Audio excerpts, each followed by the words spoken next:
ใครไปนู่นเลยกำลังเดินกลับบ้านนะนี่คือปี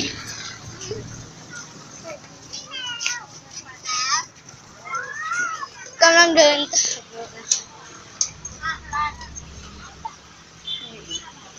น้ำผึ้ง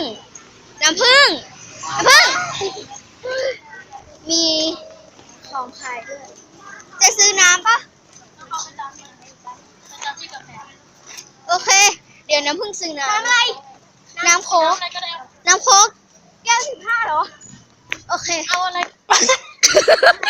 เราจะไปจองที่เลยนะคะจะไปจองที่วิ่ง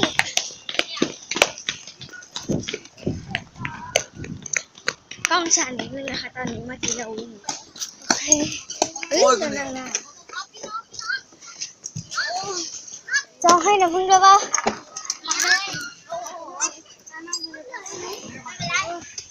ขอบคุณนะนี่บ๊ายบาย